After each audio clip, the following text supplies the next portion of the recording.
What's up, YouTube? This is Big Fish, and we're back here with another reaction video, back on our regularly programmed schedule for our politics. And today we're going to be reacting to ICE. They got over 1,200 migrants.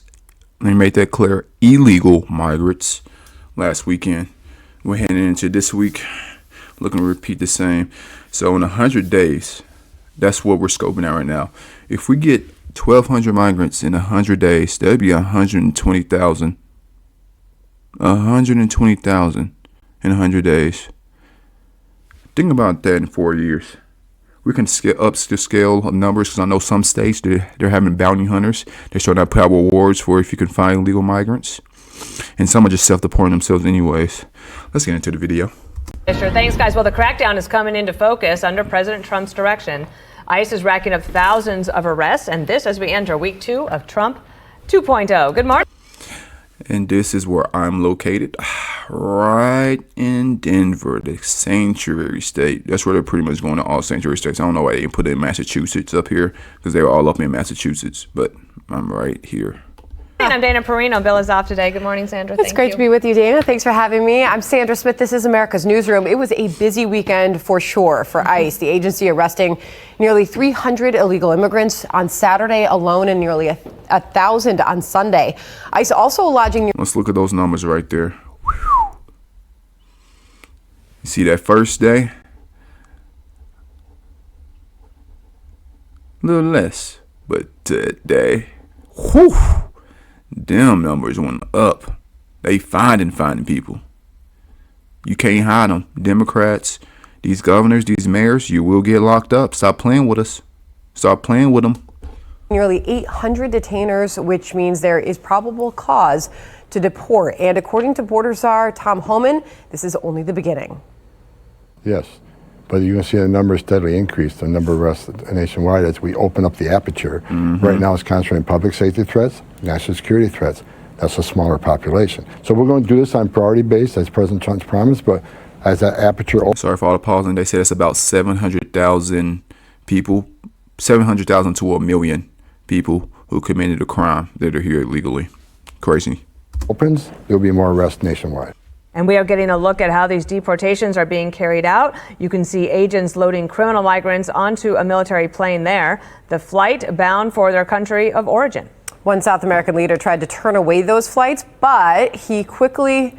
It only took 11 hours for him to fall back in line. Woo, 25% tax, and then the next week, 50%. That boy was scared. Reversed that policy after a fierce response from President Trump. We have more on that as we go to Peter Ducey. He's live at the White House for us. What a weekend it was, Peter. It was. And Sandra, this weekend, for a few hours at least, the Colombian president was really dug in against President Trump, and he was explaining in public why Colombia was not going to accept 2 U.S. military planes full of Colombians who had entered the United States illegally. The president said at one point, the U.S. cannot treat Colombian migrants as criminals. I deny the entry of American planes carrying Colombian migrants into our territory. The United States must establish a protocol for the dignified treatment of migrants before we receive them. But then came a 25% tariff threat that would rise to 50% after a week, and suddenly 180 degrees different. Part of the news statement said this: the president provides a presidential plane for the dignified return of his fellow citizens and will lead efforts at the Extraordinary Assembly of CELAC. Caroline Levitt, the new president. Actually, I don't think it was 11 hours. I think it was an hour when he responded like, oh, no, this little message right here because of them tariffs. But doesn't matter what plane they come in, brother. If it's one of our military planes or your presidential plane, does it really matter? They're coming back. These are criminals. You want these dignified criminals? You want what? They're criminals, brother. Press secretary said in part, the fully drafted IEEPA tariffs and sanctions will be held in reserve and not signed unless Colombia fails to honor this agreement. The visa sanctions issued by the State Department and enhanced inspections from Customs and Border Protection will remain in effect until the first plane load of Colombian deportees is successfully returned. The new president wants to deport people back to their countries of origin. These tariff threats are a way to try to keep that process moving, and that's not going to stop. If you have a person who is convicted of a violent crime, whether they're an JD Vance crushed this interview. Sadly, my channel is a little smaller, so I want to keep my videos to a smaller time length. But once I get up there in scale, I'll start doing longer form content. Definitely, JD Vance killed this interview. It wasn't an interview, it was like an interrogation because they're hating on us Republicans. An illegal immigrant or a non-illegal immigrant, you have to go and get that person to protect the public safety. That's not unique to immigration. President Trump wakes up at Trump Doral in Miami today. Later on, a couple hours from now, he is going to huddle with House Republicans there to try to figure out what exactly they can and cannot stuff into this, what they call a big, beautiful spending bill. Sandra. No slowing down in sight. Peter Ducey live at the White House for us. Peter, thank you. Dana? Let's bring in former acting ICE Director Jonathan Fahey. Want to show everybody the cover of the New York Post this morning.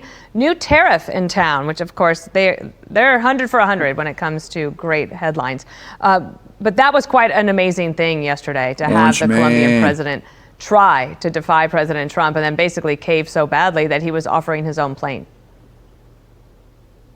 Yeah, it was pretty amazing. It just really shows we have new leadership in town. And I think these countries are going to realize they're going to break out into two categories. One is going to be countries that cooperate, and the other one is going to be countries that wish they did, because he's going to make it so painful for them that it's not going to be worth it for them. So hopefully most of them will fall in the former category and cooperate, because it's not worth it for them. Just do it. There's no reason for them not to be taking their citizens back. But it really just shows a stark contrast between the new leadership and the previous leadership, which seemed to view weakness as somehow virtuous for America and always putting America last. These are people in most cases that are criminals that need to be removed from our country, and these countries should accept them back, and I think they're going to. And this was a great day for the Trump administration as far as not only for these particular migrants, but overall deterrence for people that will be coming in, and those that are here, they're going to want to fight any sort of deportation efforts. And the Colombian president might just serve as an example to others, right? So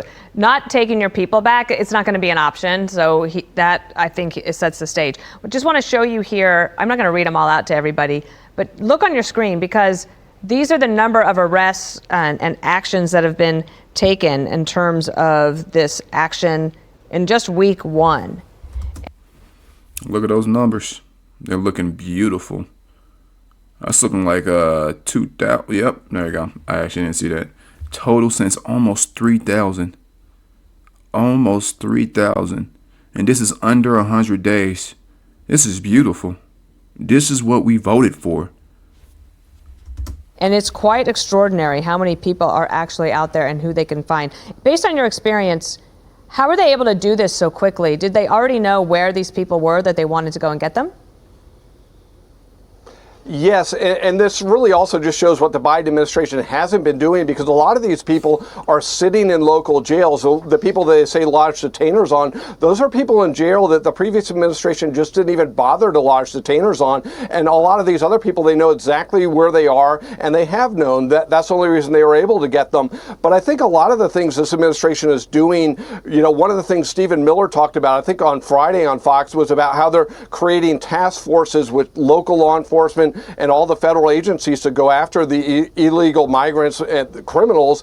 And this is really more than a force multiplier, because this is something the federal government routinely does with drug traffickers, gangs, human traffickers, and you get the experience of the local law enforcement in terms of locating people with the federal expertise of federal law enforcement. So it really is the numbers are going to skyrocket from these numbers, which are already at about 1,000 a day. The administration taking some heat for how they are being described as going after folks. Watch Martha Raddatz and Tom Homan this weekend.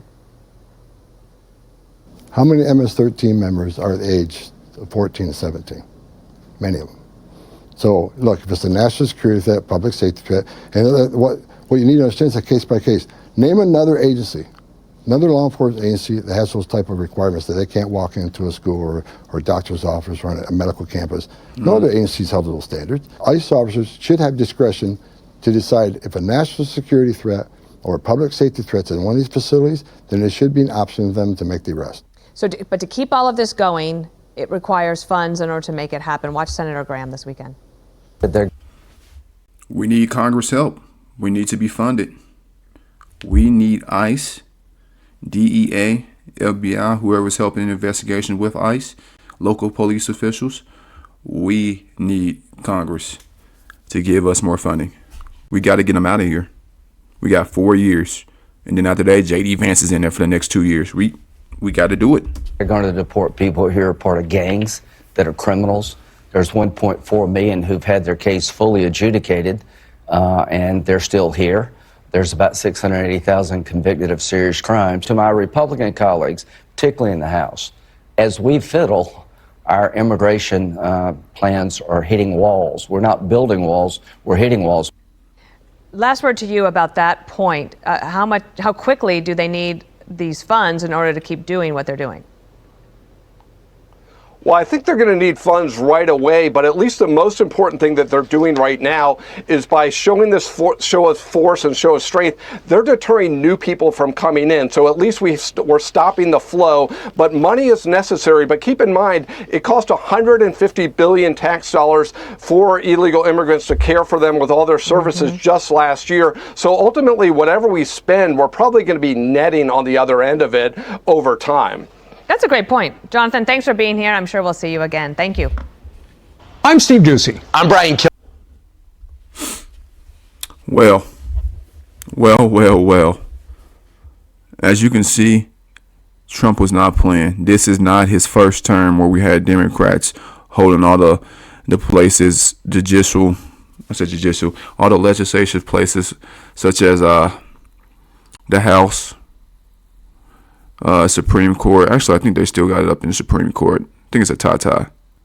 Well, you see, it's not like Trump's first term where he wasn't getting any help for the Democrats since they held all the seats in the legislative branch. Nah, this time it's going to be a little bit different. We cracking down. You just saw Pete got in there. J.D. Vance had to go up in there and do the tie-breaking vote. Beautiful. Nothing that Kamala. She couldn't get nothing done with all her the most tie-breaking votes and got nothing done. Well, this is Big Fish.